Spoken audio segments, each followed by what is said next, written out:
여러분, 이 영상을 보시는 분들 중에 증권사에 오랫동안 돈을 맡겨보신 분 중에 돈을 많이 버신 분이 혹시 있으신가요? 제가 2018년부터 정말 저는 미국 주식이 너무 좋아질 거라고 생각을 했고, 또 반대로 한국 주식은 굉장히 안 좋아질 거라고 생각을 했어요. 한국의 고질적인 문제들, 생산성 저하, 새로운 신사업이 없고, 강성 노조와 인구 감소가 본격적으로 악재가 되는 시기가 이제 도래했다고 생각을 했는데 반해서 미국은 AI가 꽃을 피울 거라고 생각을 했기 때문이에요. 그런데 한국에서 미국 주식을 제가 개인적으로는 조금 할 수 있어도 고객분들에게는 잘 권하지를 못했던 게, 이게 자료도 너무 없지만 이게 수치적으로 재무제표를 그냥 구글링해서 보는 거랑 직접 가서 제가 눈으로 보는 거랑은 정말 다르고, 제가 정확하게 뭐 알지 못하는데 이렇게 컨설팅을 하기가 너무 어렵더라고요.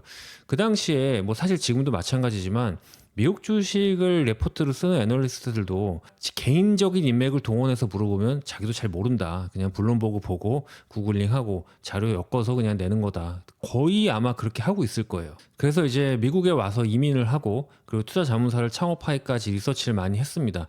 미국의 파이낸셜 컴퍼니도 알아보고 제가 직접 고객이 되어보기도 하고요. 근데 여기서 굉장히 한국과 미국의 문화 차이가 다른 게 있더라고요. 첫 번째는 한국 같은 경우에는 적립식을 많이 하지 않습니다. 한국은 보통 적립식 펀드 해봤자 뭐 10에서 30만 원, 요 정도가 굉장히 많고요. 대부분은 뭐 목돈 한 5천만 원에서 한 3억 사이, 요쪽 구간이 제일 많습니다. 그 정도 해서 뭐 어디 좀 좋은 거 없나 좀 들어보고 알아보고, 그러다가 좀 마음에 드는 거 있으면은 그냥 어떻게든 한번 확 질러보고, 그러다가 물리면 이제 유튜브 공부를 하기 시작하게 되죠. 그러면서 뭐 기술적 분석 알아보게 되고, 여기서 사서 여기서 팔아야겠다, 이 지표를 보면 굉장히 될 것 같다, 점점 빠져들게 됩니다. 빠져들면서 이제 단타를 치게 되죠. 그렇지만 이제 5년 10년 지나면 사실 돈 번 사람들은 거의 없고, 소수의 정말 신기루처럼 물론 타이밍을 딱딱 잘 맞추는 정말 드문 사람들이 있긴 해요. 근데 그 사람들은 직장을 가지면서 할 수 있을 정도의 잡은 아니에요. 그러니까 전업으로 가야 되고, 전업도 그 중에서 아주 소수만, 결국 확률적으로만 놓고 보면 다 같이 불행해지는 길이라고 저는 생각을 하거든요. 근데 미국에 와서 딱 보니까, 제가 뭐 고가의 파이낸셜 어드바이저도 상담을 받아봤지만 진짜 단순하고 별로 해주는 게 없어요. 그리고 사실 미국의 커스터머들도 그렇게 뭐 대단한 걸 바라는 건 아닌 것 같더라고요. 돈을 많이 내는데도 불구하고 말이죠.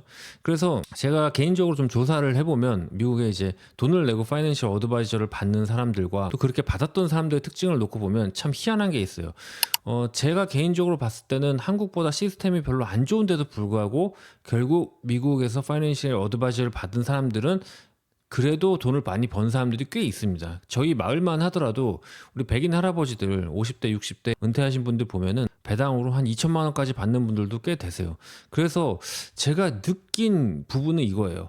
한국은 너무 적립식을 안 하고 거치식으로 타이밍을 보는 것만 연구를 한다. 근데 그게 타이밍을 볼 필요가 사실은 없는데, 이게 자꾸 잘 안 되다 보니까 이렇게 하면 되지 않을까? 저렇게 하면 되지 않을까? 일종의 희망 고문 같은 거예요. 반대로 미국 같은 경우에는 제 주변에 있는 좀 부자들은 어떻게 하냐면, 내가 부자다, 근데 자식한테 막 돈을 바로 물려주고 그러지 않아요. 오히려 제가 아는 부자들은 이렇게 해요. 자식이 취직을 하잖아요.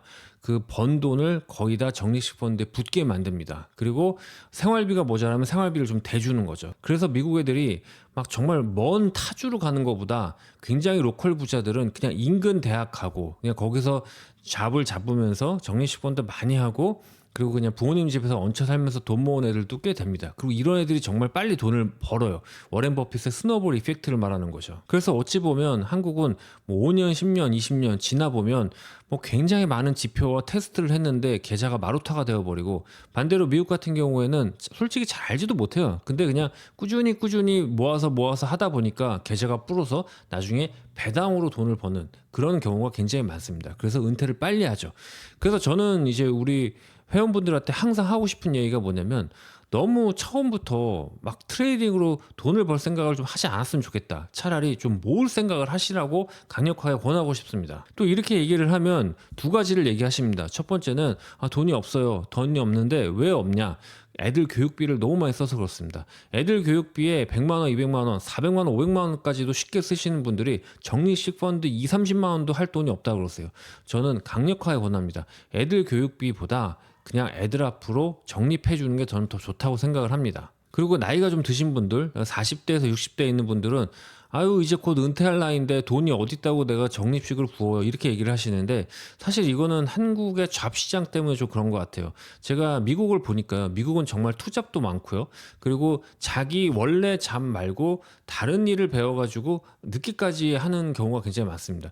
제 주변 한인들도 보면 도넛집을 많이 하는데 7, 80까지도 맨날 해요. 맨날 하고 한 달에 그래도 1, 2천만 원은 쉽게 법니다. 그래서 그리고 보통 미국 애들이 잡을 좀 바꾸고 싶을 때 어떻게 하냐면은 예를 들어서 내가 뭐 컴퓨터 사이언스에서 굉장히 마스터인데 새로 빵집을 해보고 싶어요. 그러면은 좀 원래 일을 좀 줄이고 그리고 연봉을 좀 덜 받는 곳으로 가든지 해서 그리고 좀 적게 받겠지만 빵은 어차피 초보니까 그런 거를 말단부터 한번 해봅니다. 그렇게 해서 좀 시간이 지나면은 이제 내가 아예 빵을 한번 정식으로 좀 배워보러 갈 수도 있고요. 거기서 좀 일을 하다가 크레딧이 쌓이면 미국은 이제 또 은행 시스템이 달라서 일을 한 경력이 쌓이면 은행에서 대출을 좀 잘 줍니다. 그럼 또 이제 빵가게를 열 수가 있는 거죠.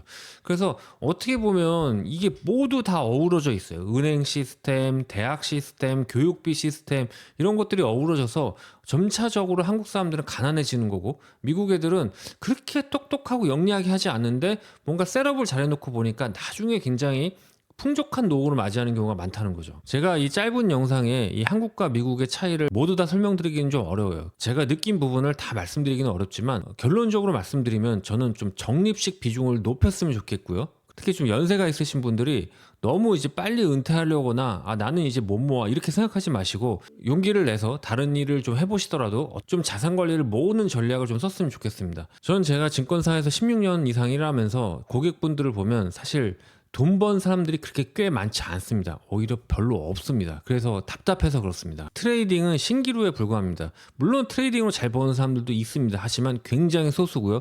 그에 따른 노력과 기회비용을 생각하면 그다지 번 것도 아닐 수 있습니다. 본업에 충실하면서 꾸준히 모아가는 게 저는 제일 낫다고 생각하고요. 이게 제가 선진 미국에서 파이낸셜 어드바이저를 고용해서 배당으로 은퇴 자금을 마련하는 우리 백인 할배들을 보고 느낀 부분입니다.